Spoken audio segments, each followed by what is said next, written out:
Welcome to This Explainer. Speaking peer-to-peer as a fellow AI specialist, I want to talk about a massive paradigm shift happening right under our noses in how we manage AI agents.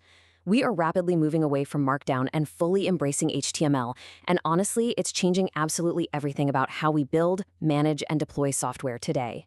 So let me ask you a question, and be completely honest here. Are you still trying to read through massive 1,000-line wall of text Markdown specs? You know the ones, the plans generated by agents that have been running autonomously for over an hour? If your eyes are crossing and you're just kind of skimming the outputs, assuming the AI, probably did a good job, you absolutely aren't alone. There's this fantastic quote from the source material that really hits the nail on the head. I honestly have stopped reading them. You're a compute allocator, babe. Product management as we know it is evolving incredibly fast. When you skip reading unreadable Markdown files, missing those little details costs real money. Your job just isn't writing every single line of code anymore. Your job is deciding where and how to spend compute resources. All right, so here's our game plan. We're going to break down 5 tactical steps to modernize your AI workflows. First, the compute allocator era. Second, why HTML is the new Markdown. Third, building throwaway micro UIs. Fourth, living HTML design systems. And finally, verification and synthetic testing.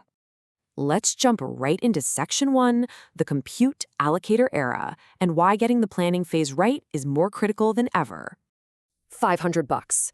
When you authorize an advanced AI agent to run autonomously for 8 hours, it can easily burn through $500 of compute just like that. That means, as developers, we are the new compute allocators. You have to stay in perfect sync with the AI's plan before you let it burn that kind of cash. You literally can no longer just throw a prompt over the fence, cross your fingers, and hope for the best. Moving right along to Section 2, HTML is the new Markdown. Just think about Markdown for a second.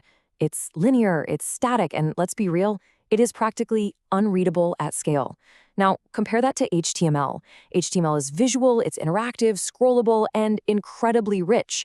Instead of watching an agent struggle to draw clunky ASCII art for a wireframe, HTML allows that same agent to render actual visual mockups.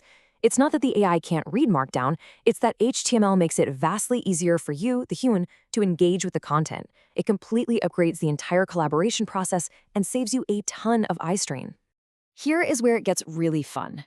When you simply ask your agent to brainstorm directly in an HTML file, it generates actual visual demos instead of boring text lists. It renders full, scrollable interfaces. Plus, you avoid over-constraining the model because you're giving it maximum context and basically saying, hey, I trust you. For example, if you're brainstorming a CSV to interactive dashboard, you get a literal interactive mockup right there in your browser. You can actually click around and feel out if the underlying logic is sound. And that brilliantly illustrates our next point in Section 3, building throwaway micro UIs. I like to think of this as building micro software on top of micro software. Imagine there's a highly technical part of the AI's plan that you just don't like. Instead of going back and forth in a terminal window typing out edits, you can literally just ask the AI to build a throwaway interactive HTML interface. Its entire purpose in life is to serve as a custom tool just for you to edit specific decision rules within that larger spec. Okay, so here's the exact playbook to make that happen. Step 1. Identify the complex data rendering rules in the plan. Step 2, prompt your agent to build a custom UI specifically designed to edit those rules. Step 3, engage with the gamified consumer-like sliders and toggles it builds for you. It's actually pretty fun. And Step 4, copy the resulting Markdown right back into the spec. This workflow massively upgrades your output quality because it keeps you effortlessly in the loop without bogging you down. Scaling this up from single specs, let's explore Section 4, living HTML design systems. This shift is a definitive change in our industry. To quote the source material again, design.md is dead, long live design.html. Using an HTML file as your organization's ultimate source of truth provides this beautifully compressed visual understanding that is vastly superior for collaboration. It firmly bridges that frustrating gap between what developers are coding and what everyone else actually sees. So, how do we build one? Step 1. Link your GitHub repository directly to the AI. Step 2, have it extract your typography, your colors, all those core components. Step 3, generate a design.html file that is completely packed with interactive component variations. And Step 4, share those visual specs across the entire team. This is exactly why HTML is so superior for managing reusable component libraries. You're creating a living repository. A marketer can go in, interact with the actual app components, and download transparent PNGs directly from the HTML spec for their presentations. The whole shebang.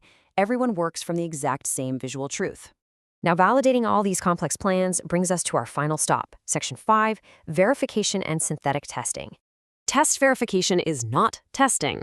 What does that actually mean for us on a practical level? Well, validating agent outcomes requires a huge shift from traditional unit testing to goal-oriented rubrics. You need to ensure the AI actually achieved the specific outcome you outlined in your highly visual HTML spec, rather than just checking if a random function compiles without throwing a syntax error. Let's break down how to implement this technical verification. First up, types and data models. Think of this as defining the pipes, what data is going in, and this acts as your technical success criteria. Next, synthetic datasets. This is where you feed the agent inputs based on things that have specifically broken in the past. Hit it with the hard stuff. Finally, CLI tools. You run those tools against the synthetic data to verify the AI actually resolved those past errors. See, you define the data model on one side and the rigorous testing on the other. Everything the AI does in the middle, honestly, that's just details as long as it passes your verification. I want to wrap things up with a final, slightly provocative question for you to chew on. If AI can truly understand any code, shouldn't it write in the language humans understand best? As fellow compute allocators, our ultimate goal isn't just to sit around writing better text prompts. It's to stay in perfect, seamless sync with our agents so we can build faster and way more cost-effectively. Start leveraging HTML as your primary communication bridge today and just watch how it completely transforms your workflows. Thanks for joining me.